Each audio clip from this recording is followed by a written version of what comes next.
Aí, beleza. Fala pessoal, como é que vocês estão? Tudo bem? Estamos aí para mais uma segunda de psicologia ao vivo, para se divertir um pouco enquanto a gente aprende coisa interessante sobre psicologia. Acho que vocês devem ter notado que a minha porta aqui de trás está aberta e não sei se isso vai causar um pouco de diferença na luz. Eu acho que já está dando aqui, meu rosto está um pouquinho mais escuro que o normal. Deixa eu ver se vindo um pouquinho mais para frente a coisa melhora. Ok, eu acho que assim tá melhor. Eu só preciso cobrir toda a parte da câmera aqui. Perfeito, beleza. E aí, fala, como é que vocês estão nesse começo de semana? Aqui na minha região tava chovendo o final de semana inteira, só parou agora. Tá tendo um pouquinho de sol finalmente. Essa semana tá bem, já começou puxada para mim, depois de uma semana inteira bem puxada, mas o assunto de hoje é importante. E a minha porta aqui está aberta, não se preocupem, estou aqui tranquilo para falar com vocês, tenho a casa toda para mim. Minha esposa, meu cunhado que moram aqui comigo já deram uma saída, cada um está fazendo seu rolê e ninguém vai atrapalhar a gente. E é óbvio que eu tenho uma gatinha, então a porta tem que ficar aberta para a gente poder bater um papo e ela poder entrar e sair aqui do escritório numa boa. Senão, eu tenho certeza que se eu deixar essa porta fechada, ela vai pular no trinco, vai abrir a porta e vai ficar me incomodando o tempo inteiro aqui porque ela quer atenção. Aqui pelo menos ela sabe que tá numa boa, eu tô perto e assim dá para manter ela bem tranquilinha. Mas beleza, vamos nessa. O assunto de hoje é mães narcisistas. Um tema muito importante, mas também que tem o seu bom grau de controvérsia. E eu vou estar usando como material base, vamos dizer assim, porque a base de tudo é sempre um react aqui no Psicologia ao Vivo. E dessa vez, o react é de um vídeo chamado justamente Mães Narcisistas, que vocês podem procurar tranquilamente no YouTube. Eu vou até colocar aqui, já vou começar a compartilhar a nossa. Cadê? A nossa janela. Vamos lá. Que daí fica mais fácil de vocês verem o que eu estou falando. Aqui, Chrome. Beleza. É para ter aparecido aí para vocês. Então, o vídeo é esse aqui. O nome é Mães Narcisistas, do canal Nós da Questão, que é do psicólogo Marcos Lacerda. Eu já fiz react dele aqui, inclusive há pouquíssimo tempo atrás eu fiz sobre como lidar com familiares tóxicos. Reagi a um react reagi a um vídeo dele sobre isso aqui e foi uma experiência muito legal. Eu vi esse vídeo aqui agora, eu dei uma olhada, ele tem mais ou menos 18 minutos, então é óbvio que a gente vai ver na velocidade 1,5, e eu preciso comentar que qual que vai ser a estrutura que eu vou fazer. Eu vou começar dando uma opinião bem diferente sobre algumas coisas que ele fala ali, porque ele tem, pelo que eu percebi, um viés super psicanalítico, que é uma abordagem muito específica dentro da psicologia, e eu quero fazer só alguns asteriscos com relação a isso. E aí eu vou falar um pouco mais sobre o que é esse termo aí, esse tal de narcisismo, tá certo? Aí a gente vai ver todos os, como é que eu posso chamar, as características, os sintomas, ou seja lá o que for, assim, né, dessas mães narcisistas. E eu confesso que eu tenho bem pouco para adicionar nesse sentido. E aí no final eu também quero falar um pouquinho para vocês sobre transtorno de personalidade narcisista, que não é necessariamente o que ele está falando aqui, mas que eu acho que é muito importante a gente saber também, ok? E para isso, puxa vida, deixa eu pegar aqui que eu deixei um pouco pro lado. Só um segundo, gente. Eu esqueci que eu tinha que deixar separado o meu DSM, que é essa criança aqui, essa pequena criança aqui, que é o nosso manual estatístico e diagnóstico dos transtornos mentais. Deixa eu deixar ele mais pertinho aqui, não tá molhado? Não, não, beleza. Não, tá um pouco molhado sim, vamos deixar em outro lugar. Esse aqui é o livro base da psiquiatria e da psicologia quando se trata de transtornos mentais, tá? Mas depois a gente fala um pouquinho mais sobre ele, mas eu quero deixar bem claro que a gente vai estar usando ele ali no final. Então, sem mais delongas, porque o vídeo é longo, eu vou começar o vídeo. Já no início, como eu falei, eu vou fazer algumas pausas para adicionar algumas coisas, mas aí a gente vai conversando a partir disso. Vamos deixar no máximo aqui. Óbvio que tem que ter o jabazinho aqui do livro dele, né? E do outro livro dele, vamos ver. Amar, desarmar e amar de novo. Ok. E o outro é Amar-se, uma viagem em busca de si mesmo. Interessante, interessante. Amar é um tema bem comum para o Marcos Lacerda. Mas vamos nessa. Então, eu tenho que colocar o áudio do desktop mais alto, porque geralmente quando eu estou jogando games tem que baixar. E agora tá certinho. Vamos nessa. Mãe boa, amável, quase. Opa! Essa ideia da mãe boa, amável, quase assim uma Nossa Senhora, parece que existe desde sempre. Mas e quando a mãe não é tão boa assim? Pior, quando ela não consegue amar e prejudica seus filhos por ser uma mãe narcisista. Como identificar uma mãe assim? Eu sou Perfeito. Aqui ele já começou com uma coisa muito importante que é, na nossa sociedade que eu digo, a nossa cultura específica, uma cultura que a gente chama bastante de cultura ocidental, que principalmente é baseada no eixo Europa e América, ok? Todo o grupo das Américas aí, América Central, América do Norte, América do Sul, né? É isso que a gente geralmente vai chamar de cultura ocidental. Nesse momento, assim, eu estou falando muito dos últimos séculos, ok? Dos poucos últimos séculos aqui, tá? A gente trabalha com essa ideia de mãe como sendo essa criatura infalível, essa criatura virginal, assim, meio Virgem Maria, sabe? Uma criatura que nunca erra, uma criatura que sempre tem amor no coração, amor para dar, faz tudo de muito boa vontade, se sacrifica pelos filhos, é completamente pura. Opa, obrigado pelo follow, Raíssa. Obrigado mesmo. Seja bem-vinda. Fique à vontade para interagir comigo enquanto estou falando, tá bom? Aí, obrigado mesmo por ter aparecido aí. Tô recém começando, não se preocupe. Então eu tô reagindo aqui o que ele falou, né? Essa coisa de uma mãe sempre assim pura, virginal, que sempre tem a melhor das intenções do coração, no coração, não guarda nenhum rancor, essa mãe que nunca erra, essa mãe que ela acaba sendo bastante, vamos dizer assim, perfeita em todos os sentidos, né? Que é pura bondade, é uma figura quase que mitológica, uma figura social. Não estou falando que tem mães que não se aproximem disso, mas a gente imaginar que toda mãe é ou deveria ser assim é uma coisa muito tóxica. Tóxica para as mulheres e tóxica também para os filhos e filhas dessas mulheres que muitas vezes não são assim. Né?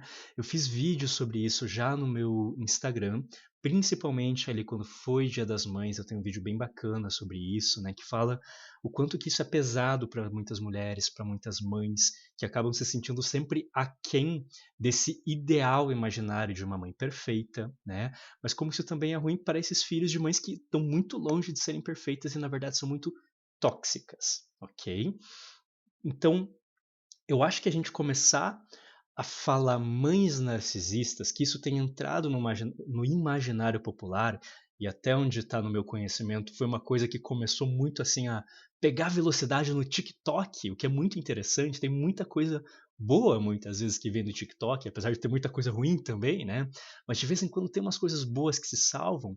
Eu acho que foi muito interessante ter surgido esse conceito aqui das mães narcisistas, porque ele quebra muito essa ideia de mãe é mãe, mãe é perfeita, ame sua mãe de qualquer maneira. Não, a gente está olhando e falando, poxa, mães também podem ser filhas da mãe, vamos dizer assim, né?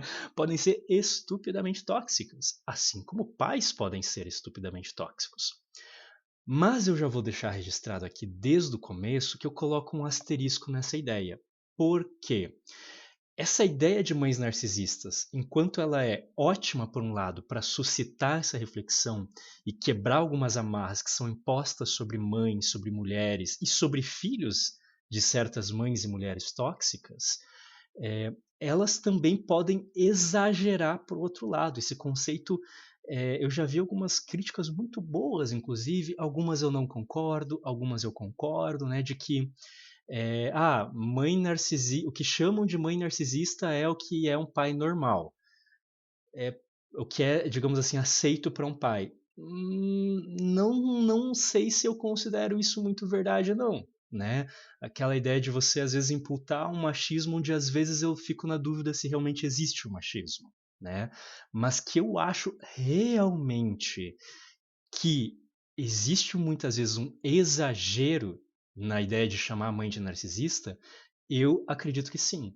Porque ficou tão na boca do povo essa ideia de mãe narcisista, como se fosse essa ideia meio que de demonizar também a mãe, que muitas mães que estão apenas, digamos assim, fazendo um bom papel de mãe, um papel assim de tentar exigir respeito, de tentar colocar ordem, de tentar buscar o melhor, às vezes indo contra a demanda dos filhos e filhas, estão sendo rotulados enquanto mães narcisistas.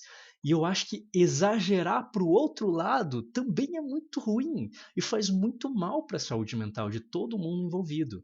Então, assim, é bom que a gente esteja falando sobre mães narcisistas ou qualquer coisa do gênero, né? A gente poderia colocar qualquer outro nome, isso é inclusive uma coisa que a gente vai discutir hoje, né? Se esse nome narcisistas é um nome adequado. Mas olhar e falar, pô, mães podem não ser essas criaturas puras e que a gente deve completamente, assim, submissão mesmo quando elas estão sendo tóxicas ou abusivas. Não, elas podem ser tóxicas e abusivas, né? Essa discussão é muito importante, eu acho que trazer esse termo ajudou. Mas com essa ideia de que a gente tem que ter cuidado, de que a gente também não pode pegar e sair falando, toda mãe ali que tá fazendo alguma coisa contra mim é narcisista, não sei o quê, aí já é exagero, aí já pode fazer muito mal. Mas agora, né, como eu falei, eu já vi esse vídeo antes, vi agora há pouco, na verdade. Então, lembrando, a gente está assistindo em 1,5 de velocidade, tá? Não se preocupem, já dá para dar uma acostumada aí, é só uns minutinhos, já fica normal na cabeça da gente, né? Mas agora ele vai falar um pedaço aqui em que ele vai tentar explicar o termo narcisismo segundo um viés psicanalítico. E ou vocês sabem, ou talvez vocês não saibam, mas eu sou muito crítico da posição da psicanálise dentro da psicologia. O meu objetivo hoje não é abrir essa discussão, porque só isso dá um vídeo inteiro, dá uma live inteira de 2 horas, mas eu vou ouvir o que ele vai falar aqui com vocês sobre a visão da psicanálise, sobre o que é essa tal de mãe narcisista, e aí eu vou fazer um adendo no final, tá bom? Sobre só porque que eu acho que não é uma ideia interessante a visão psicanalítica. Mas como eu falei, eu não vou me aprofundar muito hoje. Então, essa próxima parte que eu vou mostrar aqui para vocês, coloque um asterisco assim do lado que a gente já volta nisso. Vamos nessa, então. Sou Marcos Lacerda, psicólogo, e é sobre isso Nós da Questão de hoje. Vamos junto! Um narcisista não é só aquela pessoa que fica lá se olhando no espelho, se arrumando o tempo inteiro e se achando assim, o iceberg que afundou o Titanic. Além de não ser só isso, também não é uma doença como algumas pessoas podem até achar. Na verdade, o narcisismo é uma estrutura que dá a base para a formação da nossa identidade, das nossas características, do nosso sentimento de existência, ou então, falando de uma forma mais simples, do nosso eu. Tudo isso que ele está falando, a única linha da psicologia que pensa é a psicanálise. Nenhuma outra linha considera isso uma verdade, e todas vão considerar que o que ele está falando está incorreto em vários pontos, tá? Pense comigo, a gente nasce na condição de Sua Majestade o bebê. Afinal, a gente sabe que quando se tem um bebê em casa, tudo gira em torno dele. O bebê precisa ser cuidado, amado, chamado de coisa fofa. Ou seja, o bebê precisa ser atravessado pelo desejo e pelo amor dos adultos. Além disso, todos os prazeres do bebê giram em torno do próprio corpo dele. Ele mama, chupa o dedo, faz cocô, tudo começa e termina nele. Por isso, é Sua Majestade o bebê. Entendeu agora? Bebê. Ou seja, o narcisismo é fundamental para a construção do nosso eu. A gente nasce precisando receber esse olhar dos outros. Um bebê indesejado ou então que não é amado vai ter muita dificuldade na construção do seu próprio eu. Uma mãe narcisista é aquela que ou ficou fixada nesse estágio do narcisismo primário e ainda se sente inconscientemente a tal de Vossa Majestade o bebê e acha que o mundo assim tem que girar em torno dela, ou então pode ser uma mãe que, por não ter sido amada, cuidada e desejada pelos pais como um bebê precisa ser, cresce uma pessoa com um eu danificado, um eu vulnerável. Em outras palavras,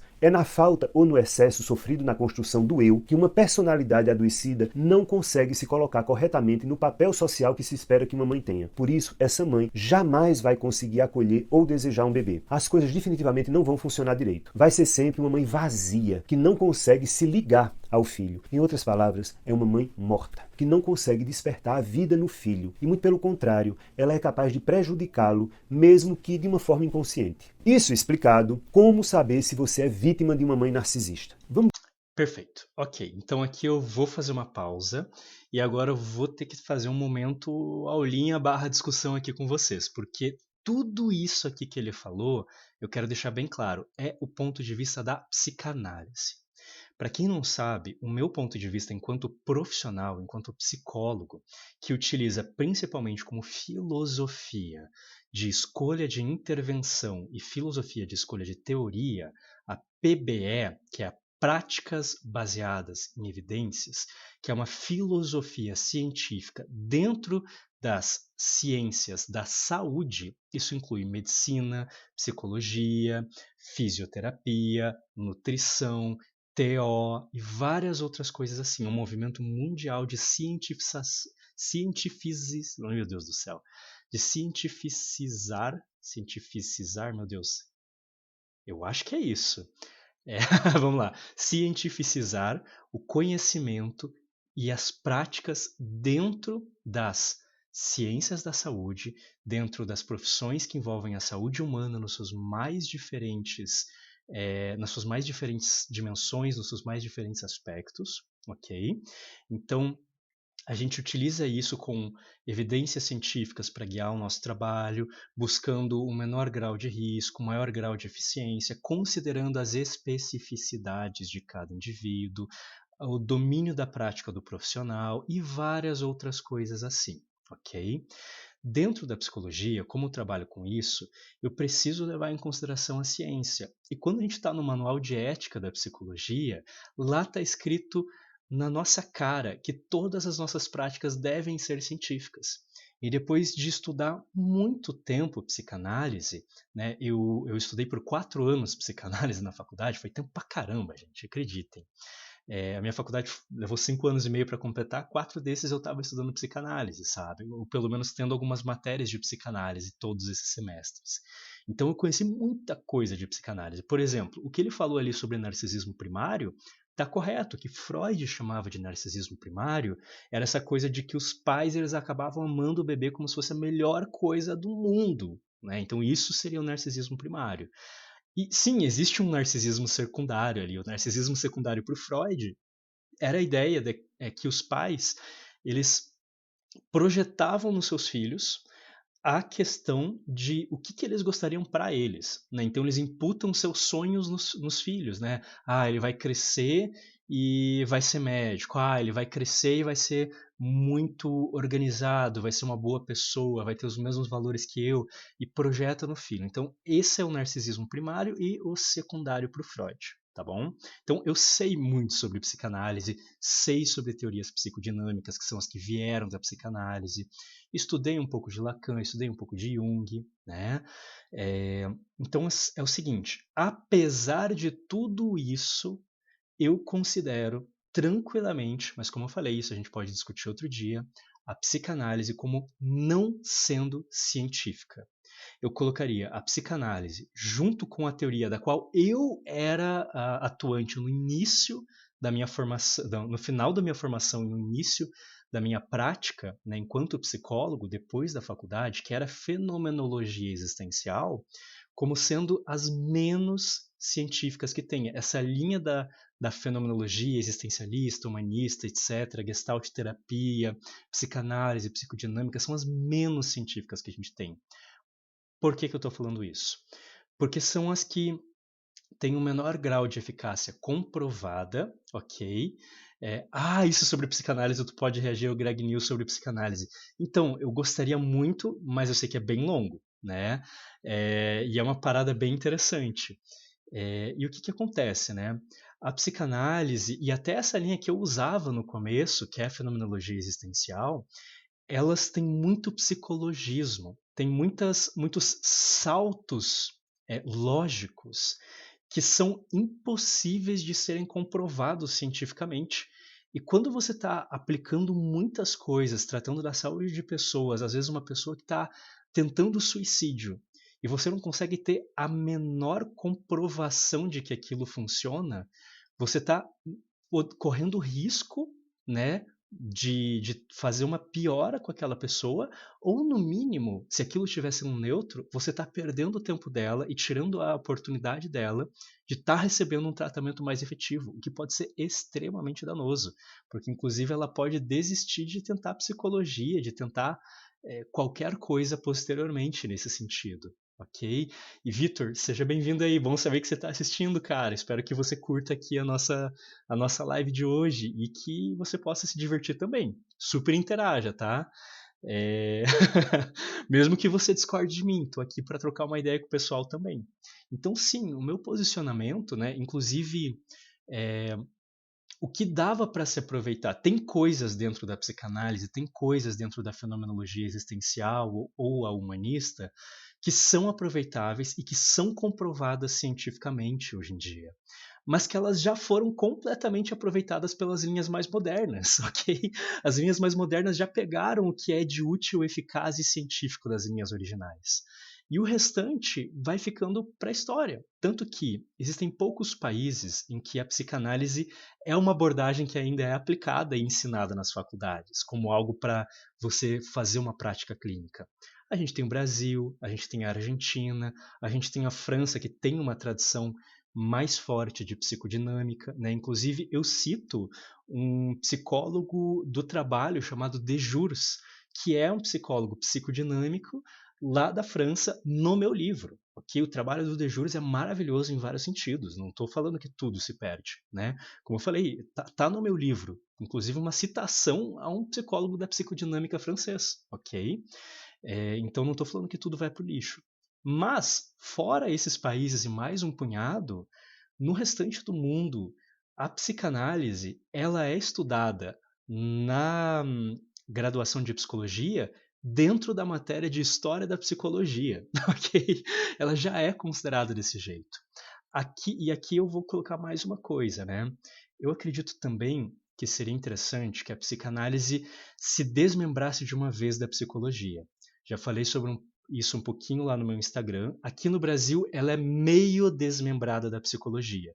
Por exemplo, o código que eu faço o tributo das minhas notas fiscais é de psicologia e tem um código diferente na prefeitura para psicanálise. Ou seja, os impostos consideram psicologia e psicanálise como coisas diferentes, apesar da gente ter aulas de psicanálise dentro da faculdade, o que é bizarro.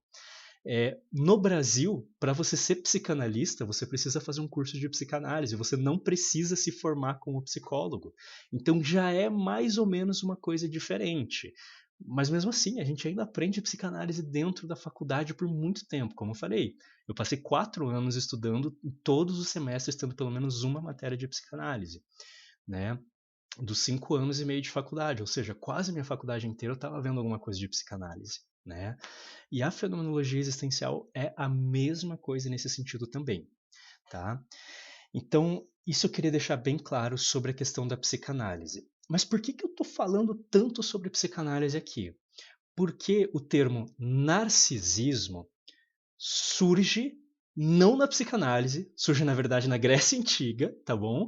Mas é trazido para dentro da psicologia pela psicanálise. Por isso que a psicanálise é tão importante para a formação desse termo. O que é narcisismo? Narcisismo seria um termo baseado, né, derivado do nome Narciso, que sim, algumas pessoas devem conhecer como uma planta, né, uma flor muito bonita. Mas Narciso era o nome de uma personagem mitológica do mito de Narciso, ok? Que era um mito grego. E como todo bom mito grego, mito romano e mito de outras mitologias e religiões mais antigas, eles tentam ensinar para a gente algum tipo de lição de vida, vamos dizer assim.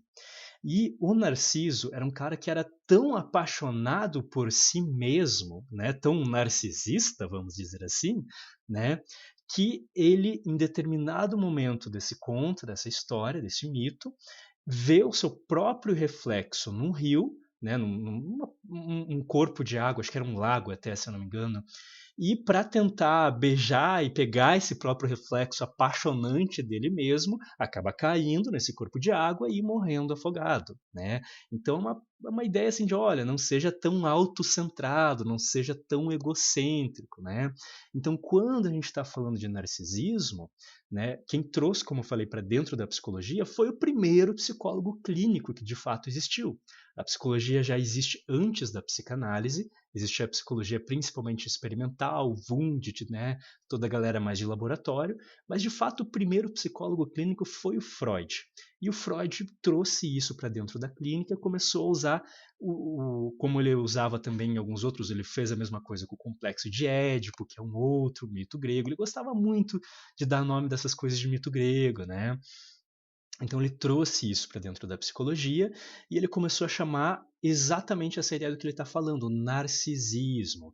E segundo Freud seria essa estrutura dentro de nós e tudo mais. Mas apenas a psicanálise usa narcisismo como um termo técnico. Nenhuma outra linha da psicologia usa o termo narcisismo como um termo técnico. Porém, eu tranquilamente posso dizer assim, eu não sou contra a gente falar que a pessoa tem uma característica narcisista.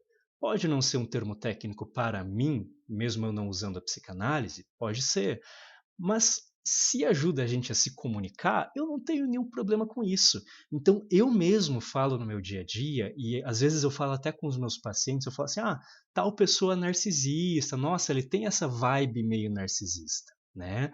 Então, sim, eu uso muito esse termo, mas eu sei que ele não é um termo técnico, mas eu acho que é um bom termo para a gente usar como sinônimo de uma pessoa muito egocêntrica, com baixa empatia, né? Como ele descreveu ali.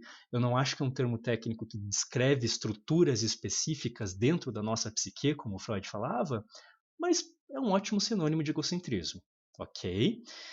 Então temos esse ponto. Só que aí a gente vai complicar um pouco essa questão, porque talvez vocês já tenham ouvido falar que existe um transtorno mental chamado transtorno de personalidade narcisista. Sim, isso existe, é uma coisa estupidamente científica. Vou mostrar aqui depois no DSM para vocês. Esse é o termo técnico, ateórico, ou seja, transtorno de personalidade narcisista. É um termo que todas as linhas de psicologia, independentemente da abordagem, vai utilizar como um termo técnico. Mas narcisismo não é a mesma coisa que transtorno de personalidade narcisista. Então, quando ele está falando no restante do vídeo inteiro, eu quero que vocês pensem não apenas na psicanálise, mas nesse jeito coloquial aqui que eu falei, de chamar narcisismo como uma pessoa muito egocêntrica, tá? Mas muita gente vai confundir de falar que uma mãe narcisista é necessariamente uma mãe que tem o transtorno de personalidade narcisista. Não necessariamente. O transtorno de personalidade narcisista é uma coisa muito maior do que falar que uma mãe é narcisista. Inclusive, para que vocês possam saber também, é uma informação muito interessante, o transtorno de personalidade narcisista tem como maior prevalência estatística homens, ok? Muitas mulheres têm esse transtorno, com toda certeza, não é raro, mas quantitativamente falando, é mais provável que você tenha um pai com transtorno de personalidade narcisista do que uma mãe com transtorno de personalidade narcisista. E, de novo, de um ponto de vista científico e estatístico, tá bom? Então, isso é muito importante da gente considerar. Ele falou agora que vai falar sobre como identificar mães narcisistas? De novo, vamos pensar nesse termo coloquial, né, nesse termo da boca do povo de narcisismo como sinônimo de pessoas muito egocêntricas. Um padrão de pessoas ali muito específicas. Aqui, no caso, um padrão de mães. Mas eu confesso que tranquilamente esse padrão pode ser aplicado a pais também.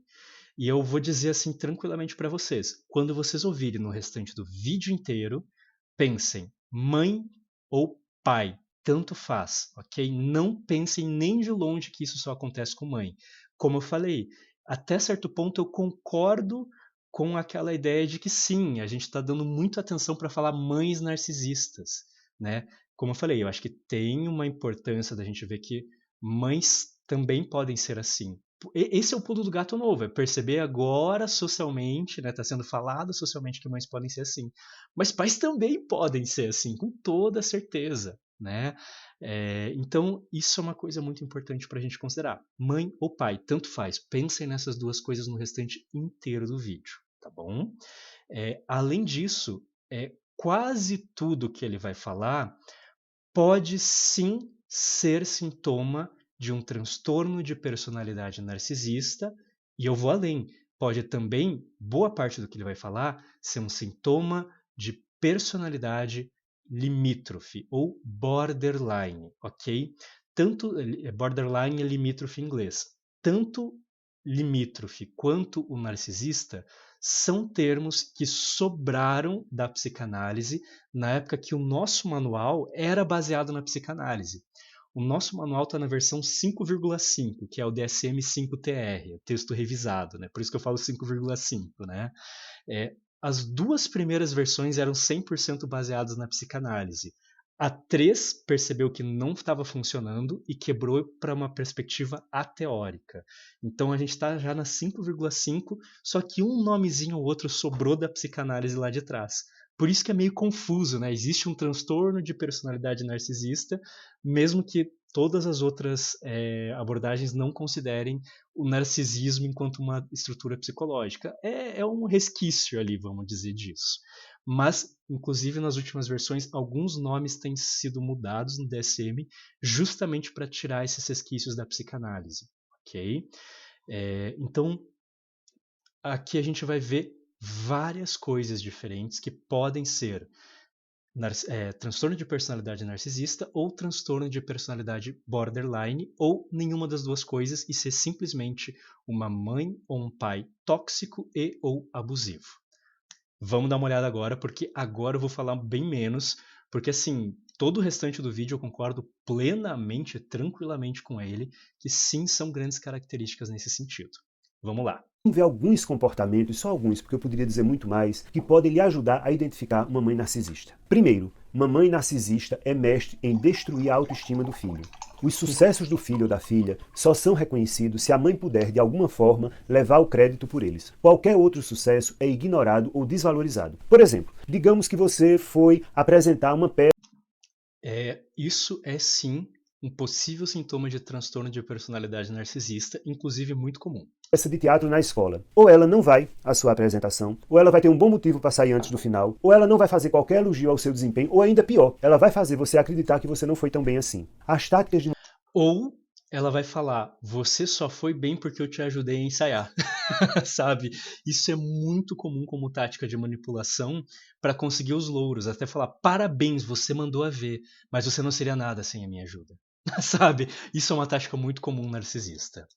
Uma mãe narcisista para derrubar o filho são assim inúmeras. Por exemplo, ela é aquela que inicia uma briga antes de um evento importante, como uma entrevista de emprego que você vai fazer. Ou então, se o filho pede ajuda, ela sempre vai estar ocupada demais, ou então vai se recusar abertamente a ajudar. Ela também sempre vai fazer o possível para azedar o prazer ou as conquistas do filho, com comentários pequenos, mesquinhos e assim, sutilmente colocados, sabe?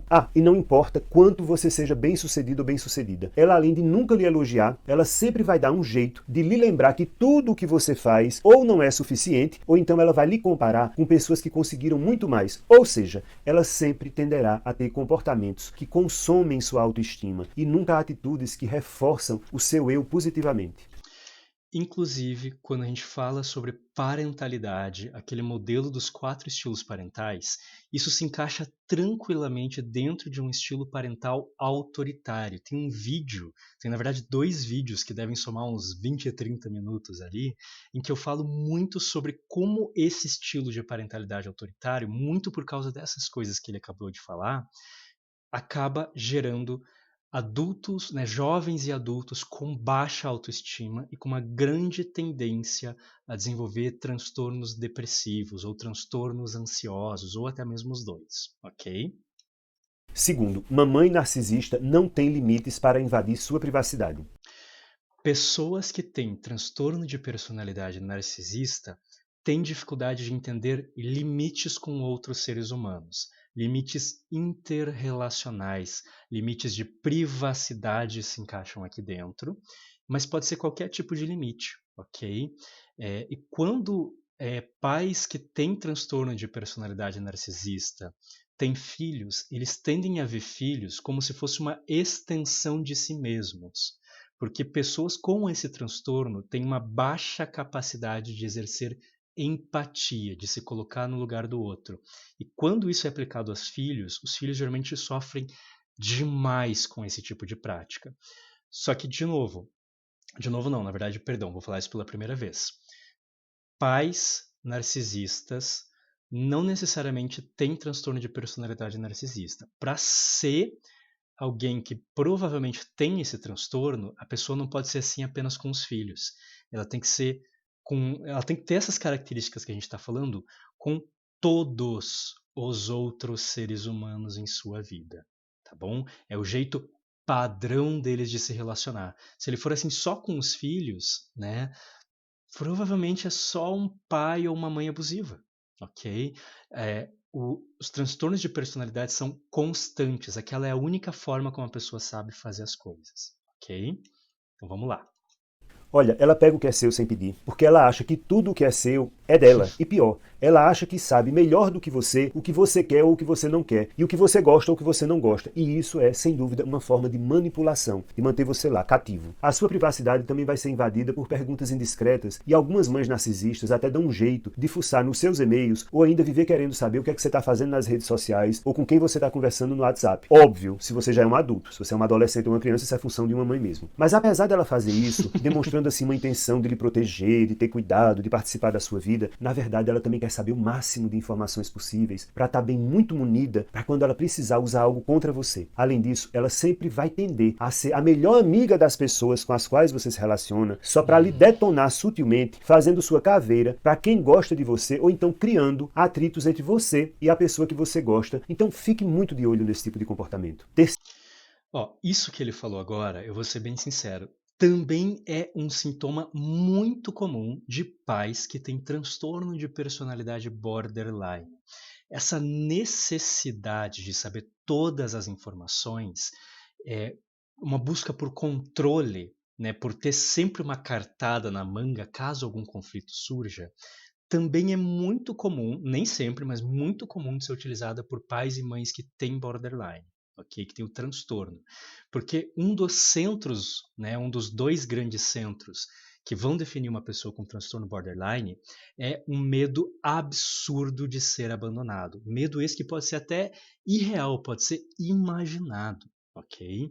Então, uma das formas que pessoas com borderline podem ter, não só com os filhos, mas com às vezes todo mundo ao redor, amigos, restante da família, companheiros, né?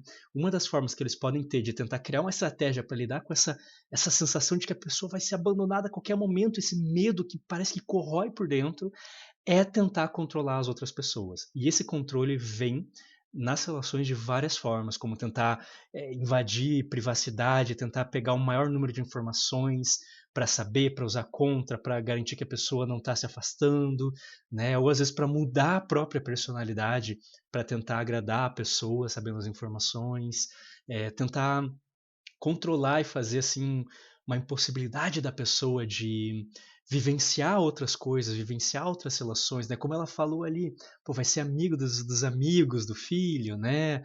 Ou da filha. Então, isso é uma coisa que pode rolar também em um cuidador que tenha transtorno de personalidade borderline. Mas, de novo, todas as coisas que a gente está falando aqui podem não estar dentro de nenhum transtorno. Pode ser simplesmente um pai, uma mãe ou um cuidador abusivo, tá bom? Mas com toda certeza isso aqui é muito mais do que tóxico, né? Isso aqui, se seu cuidador ou se sua cuidadora faz isso, eu acho que dá para chamar tranquilamente esse cuidador ou essa cuidadora de uma pessoa abusiva, ok? Terceiro, uma mãe narcisista quer te confundir. Existe uma forma de abuso psicológico que se chama em inglês gaslighting. E algumas mães narcisistas. Uma informação interessante, gaslighting, que é um ótimo termo, não existe exatamente um termo em português para isso, é um termo de manipulação, né, quando a gente confunde a outra pessoa, faz a pessoa se questionar sobre até mesmo o que ela falou, o que ela pensou, o que ela fez, né? Você deixa a pessoa confusa. Por que não tem uma tradução para português, apesar de luz de gás, né, seria? Porque esse termo veio de um filme super antigo, de várias décadas atrás, que retrata um casal cujo cara tá usando dessas práticas com a companheira. E o nome do filho é Gaslight, ok? Então é meio que pegar o nome do filme e colocar um ING no final. Então, você tá fazendo que nem o filme. Claro que hoje em dia mais ninguém sabe disso, né? Mas por isso que a gente ouve o termo em inglês e não muitas vezes traduzido para o português, porque meio que é o nome de um filme, ok? E não faz nenhum sentido os termos assim, gaslight, não quer dizer nada por si só, ele só é usado porque era o nome do filme, né? Seria a mesma coisa que chamar de, sei lá, Bob, né? Vou fazer um bobbing aqui com a pessoa. Narcisistas assim acabam usando dessas táticas para lhe fazer se sentir confuso ou confusa. Então, ó, abre bem o olho. Por exemplo, nas conversas que ela tem com você, ela provoca sensações de insegurança, dúvida e até medo. Ela pode querer, por exemplo, distorcer as coisas que você fala, ou então omite e até cria informações, fazendo com que o filho ou a filha duvide de si mesma. Aquela coisa de pegar uma coisa que tem um fundinho de realidade e criar toda uma expansão em cima, super se encaixa aqui também. Dos seus sentimentos, da sua capacidade e às vezes até da sua sanidade. Sim, é isso mesmo. É comum filhos de mães narcisistas pensarem que estão perdendo o juízo. São frases bem comuns, tipo assim: eu não disse isso, você entendeu errado. Nossa, isso é coisa da sua imaginação. Não foi isso que aconteceu. Aquela situação foi completamente diferente, você está se confundindo. Eu não me lembro de você ter dito isso, você não disse não. Nossa, você está exagerando, isso nunca aconteceu. E vai por aí. E pior, depois de fazer você se sentir uma pessoa instável, ela vai começar a contar aos outros sobre isso. Ela vai bancar a vítima enquanto expressa a preocupação por você ser uma pessoa tão esquecida, desatenta ou emocionalmente instável. Mas na verdade, ela está roubando de você toda a sua credibilidade, ao mesmo tempo que ela se apresenta como uma mãe perfeita e zelosa. O que acontece aqui, né? Ele descreveu perfeitamente gaslight, ok? Tá? Não coloco mais nada, não tem nada que adicionar ou corrigir aqui. Mas eu queria só adicionar algumas coisas além, assim, né? No sentido de... Isso que ele falou agora no final, eu gosto de chamar, assim, de um controle de narrativa, né? A gente tem muito, né, no jornalismo, nas redes sociais, essa coisa de controle de narrativa, né? A gente precisa controlar a narrativa para o nosso lado, para mover as massas e etc. E, mano, tem pessoas que fazem isso, assim, individualmente, mas tranquilamente. As pessoas podem fazer isso em relações familiares, com amizades e em relacionamentos românticos também. Ok? Esse gaslighting, esse controle de narrativa, seja individualmente, né? De você sentir que você está enlouquecendo porque a pessoa está fazendo você duvidar de até o que você pensou, sabe? Para que a pessoa sabe que você pensou e você pensou errado. Na verdade, você está pensando outra coisa. Né? A pessoa corrige até o teu pensamento, até o teu sentimento. Né? Mas não apenas isso, mas esse controle de narrativa externa, de passar toda uma narrativa para as pessoas ao redor, para se sair como vítima, para se sair como uma pessoa perfeita, e você como sendo a pessoa que está enlouquecendo, que está fazendo as coisas de errado, que é desarrazoada, né, de algum modo. Então, o que acontece? Esse tipo de controle de narrativa, que a gente pode chamar tranquilamente de gaslighting, né? De novo, um termo super coloquial, mas super útil também, é uma coisa que é muito comum em relacionamentos abusivos, tanto familiares quanto românticos, mas também é uma prática muito utilizada em transtorno de personalidade narcisista e em transtorno de personalidade borderline como forma de controlar, seja para evitar um abandono ou forma de controlar como as pessoas te veem de alguma maneira, tá bom? Quarto, uma mãe narcisista se alimenta de sentimentos como egoísmo, inveja e ciúmes. Sabe, é aquela tal mãe estraga prazer que lhe atrapalha quando você está fazendo ou conquistando algo que você gosta ou deseja? Ela tenta roubar de você ou então sabotar esse objeto cobiçado. E para isso acontecer, as mães narcisistas se tornam pessoas muito críticas. Nada parece estar certo com você. Ela cria caso com a sua forma de andar, vestir, falar, ou então com os amigos que você sai. Ou ainda, a inveja dela aparece quando você adquire qualquer coisa e ela destrói sua conquista, apontando os defeitos daquilo que você comprou. É aquela mãe que nunca vai lhe visitar na sua casa nova, ou se vai dizer, nossa, mas essa cozinha, nossa, mas isso. Né? Sempre tem um defeito. Elas têm ciúmes dos seus relacionamentos e vivem se metendo no meio. Se você tem filhos, ela vai querer interferir na educação. Já vi até pais e mães que roubam namorado ou namorada dos seus filhos. Sério. A gente vê de tudo depois que a gente é psicólogo, depois que a gente já tem um tempo de experiência aí, né? Então, interferir pode ser uma interferência muito grande. Deles. Tudo isso para manter uma necessidade de ocupar o centro das coisas. Elas também tendem a se convidar para onde não são chamadas e fazem chantagem emocional se você se recusar a incluí-la nos seus planos, fazendo você se sentir o pior filho ou a pior filha do mundo. Olha, compreensão passa longe de uma mãe narcisista. À medida que elas envelhecem, as mães narcisistas tendem a usar o pretexto da idade para criar, assim, chantagens emocionais, dizendo que você não se preocupa com a saúde dela, ou então que daqui a pouco você não vai ter mais ela, que ela vai ter morrido e que você vai se arrepender por não ter passado mais tempo com ela, e por aí vai. Ou ainda, ela começa a passar a ideia de que você é um ingrato ou uma ingrata, considerando tudo o que ela fez por você quando você era criança. Eu dediquei minha vida a você. Ou seja, para ela não importa o que você sente, ou como você se sente, ou o que você quer. Ela sempre quer tudo para ela. Se ela tem um problema, por exemplo, ela quer que você resolva e coloque isso como prioridade na sua vida. Mas quando você está com o problema, o oposto não acontece.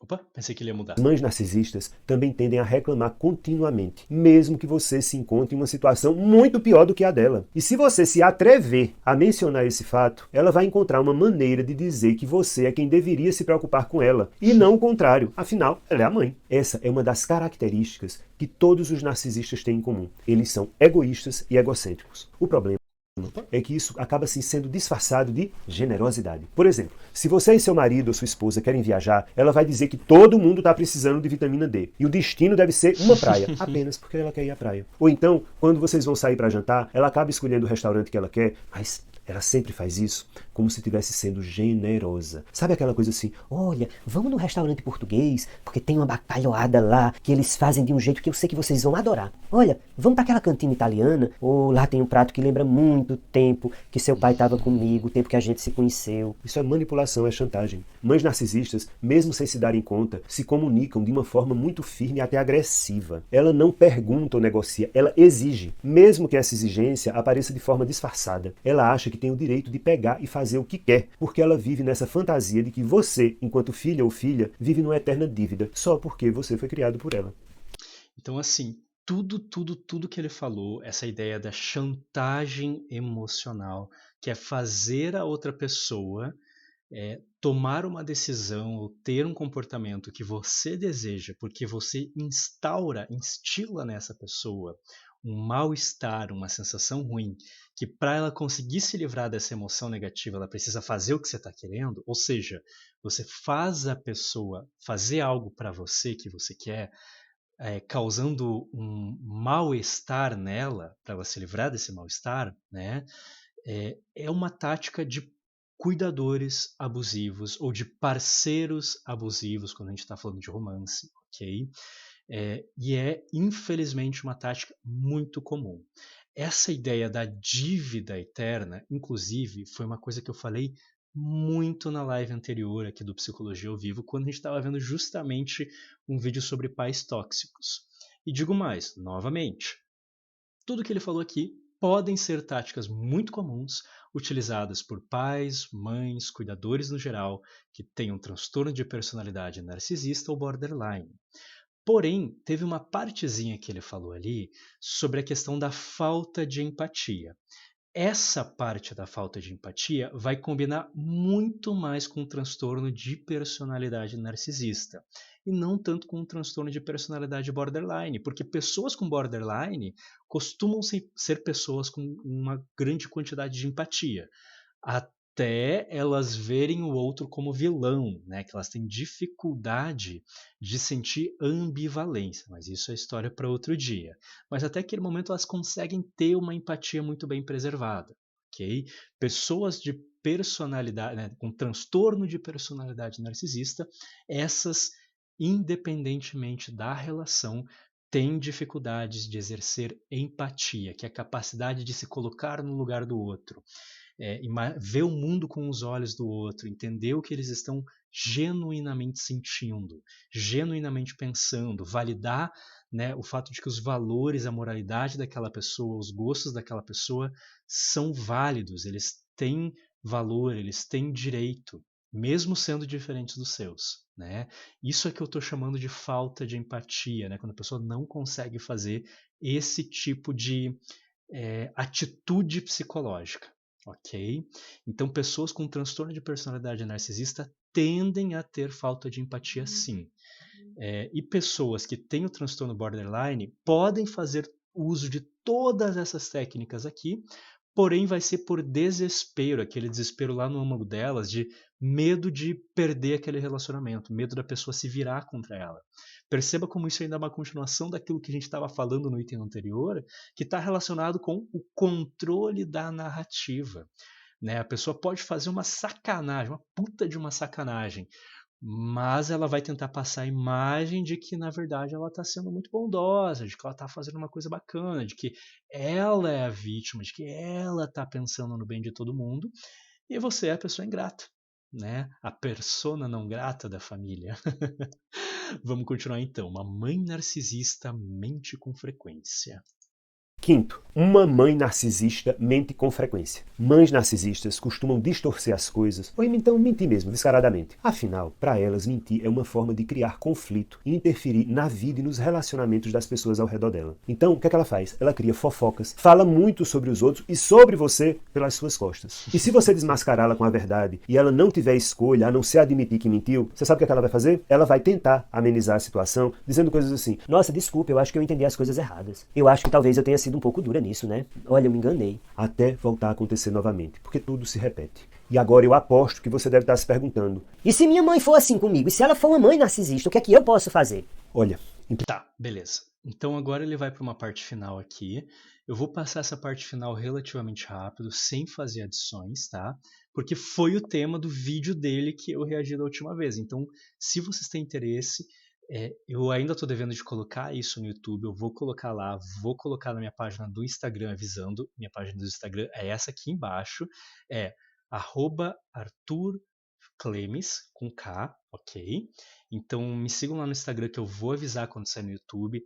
Tem o link direto para o YouTube no meu Linktree, na descrição da minha descrição do perfil aqui da Twitch, tá bom? Então isso tudo que ele vai falar agora eu vou passar meio rapidinho, porque já foi extensivamente falado da última vez. Mas, dessa vez aqui, só comentando sobre a questão da mentira, corretíssimo também.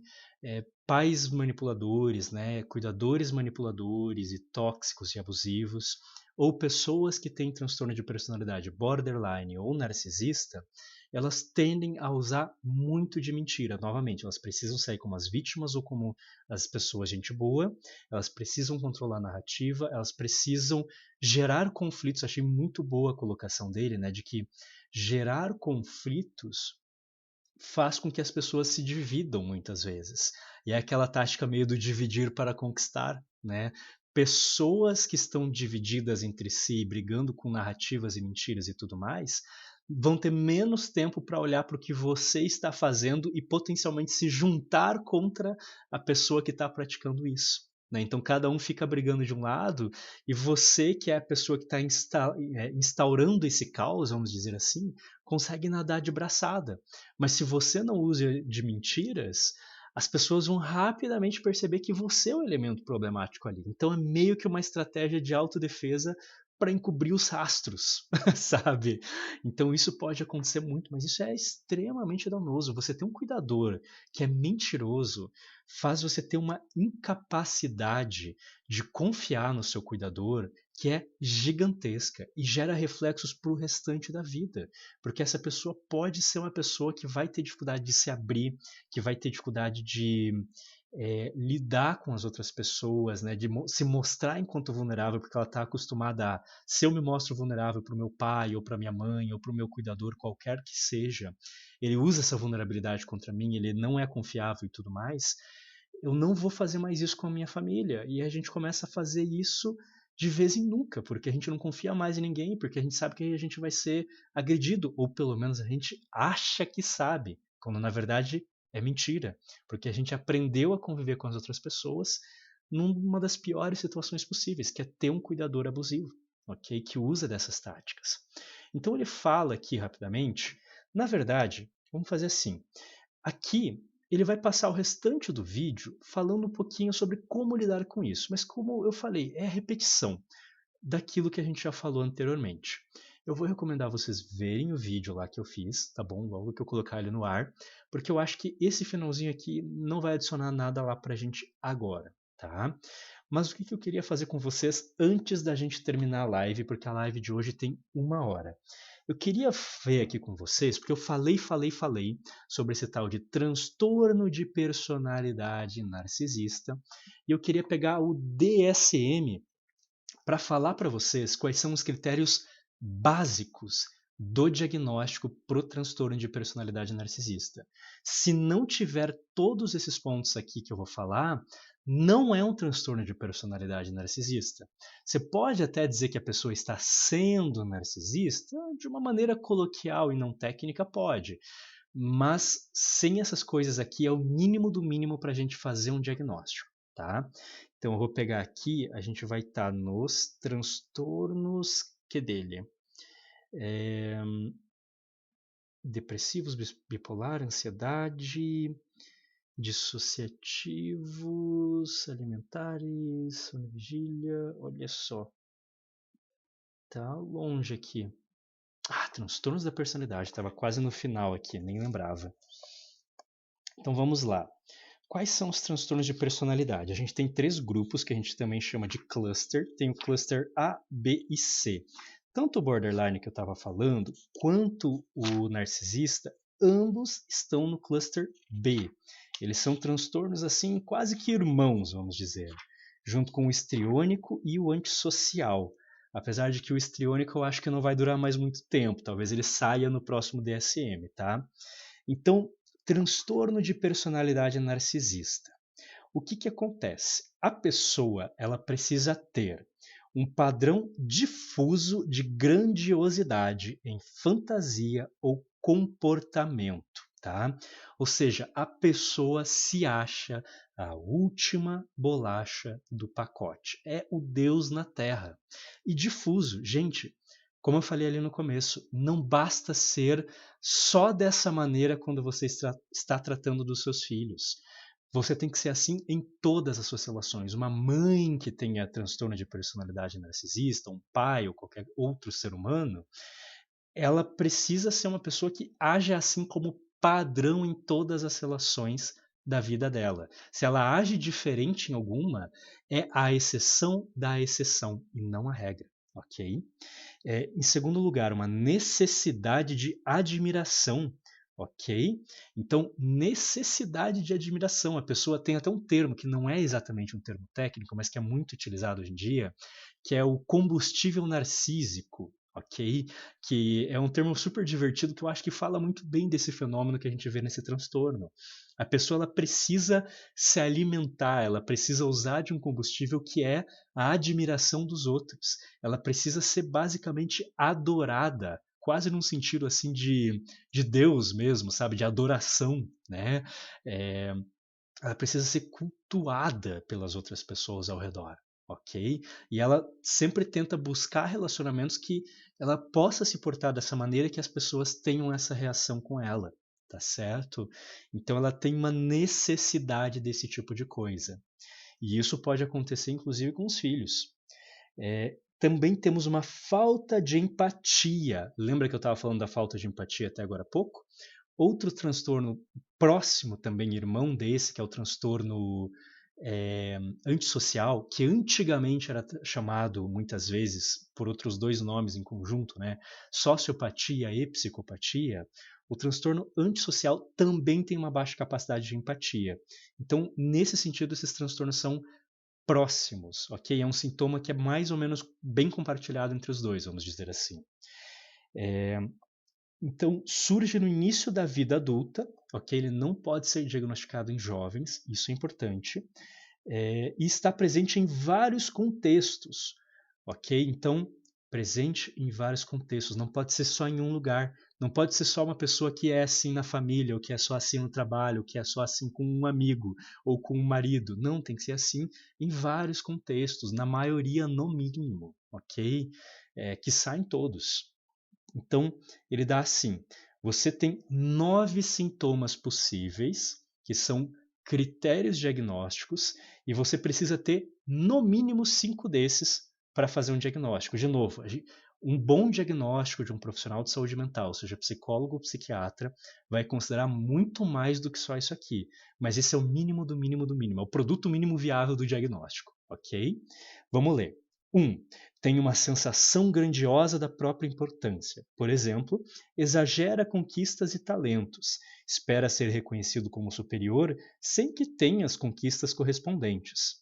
2. É preocupado com fantasias de sucesso ilimitado, poder, brilho, beleza, o amor ideal.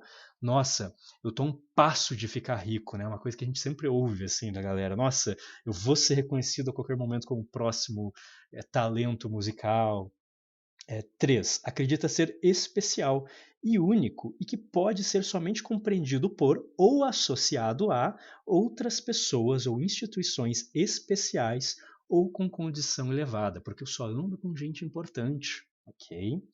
4. Demanda admiração excessiva, ok? Se ele não está sendo admirado no ambiente, né, de uma maneira muito fora do comum, cara, tô dando fora daqui, tá ligado ao meu irmão, sabe? Ele quer pessoas que sejam cultistas, vamos dizer assim, deles, né?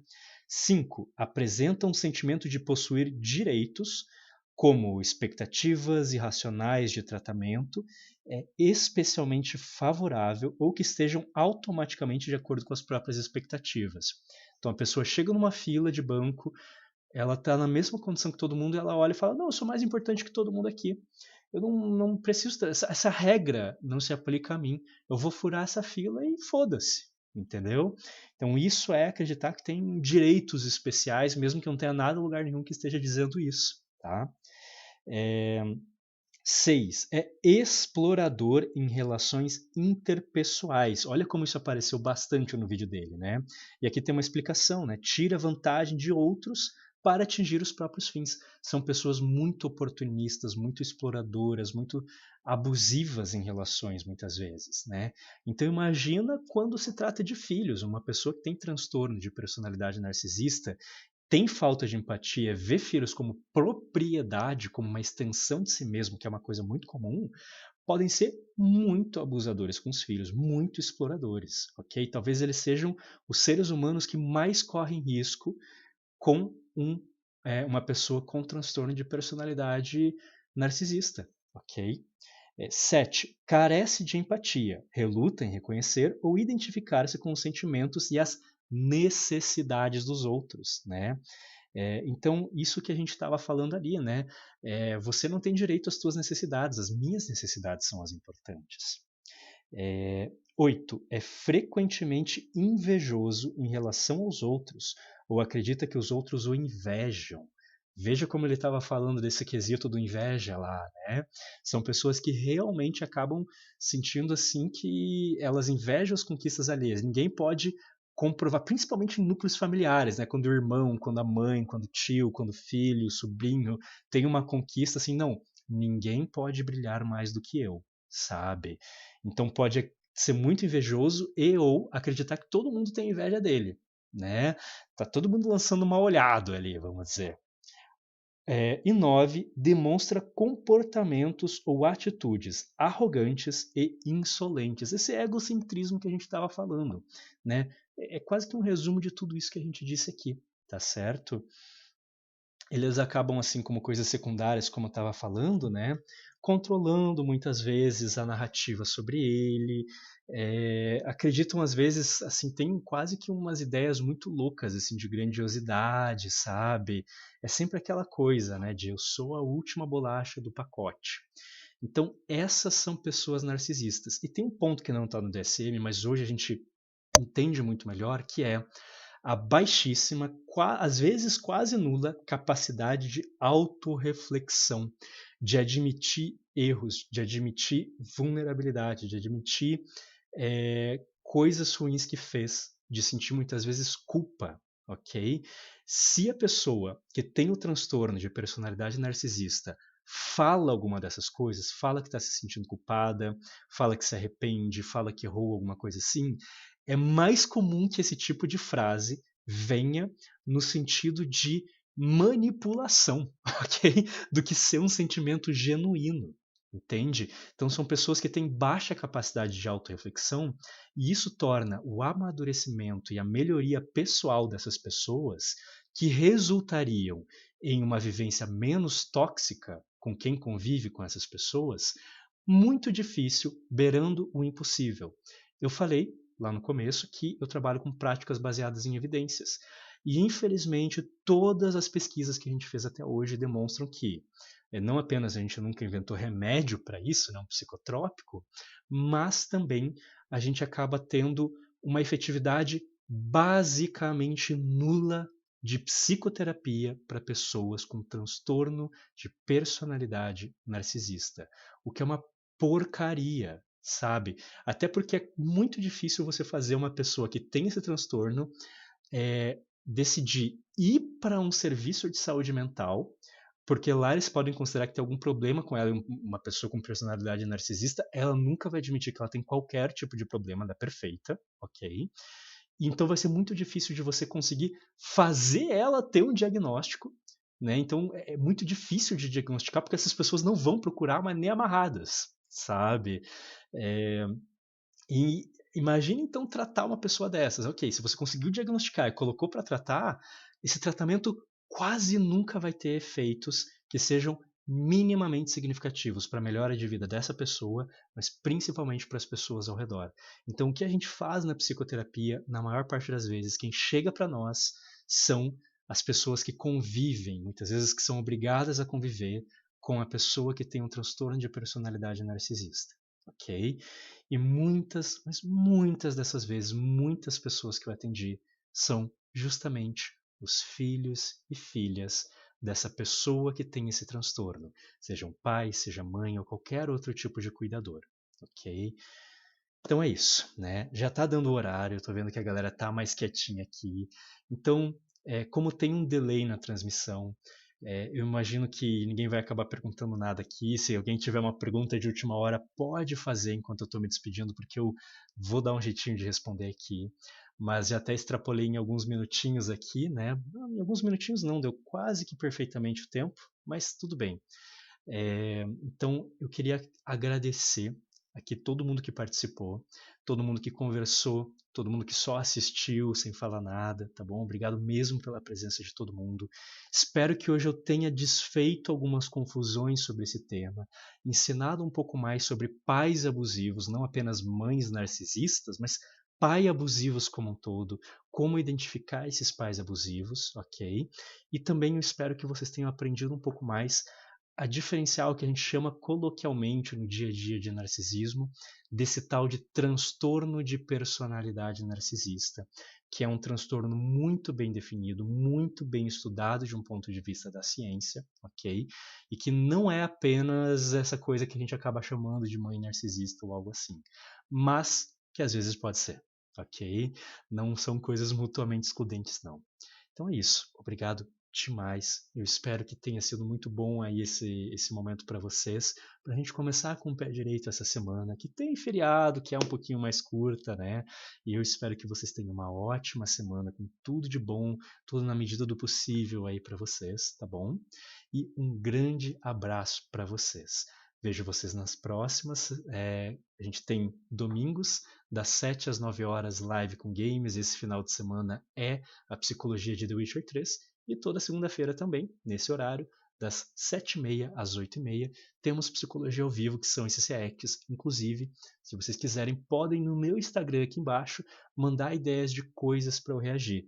Vídeos, matérias, pesquisas, qualquer coisa aí tá valendo, que minimamente tenha a ver com psicologia. Um grande abraço e até a próxima.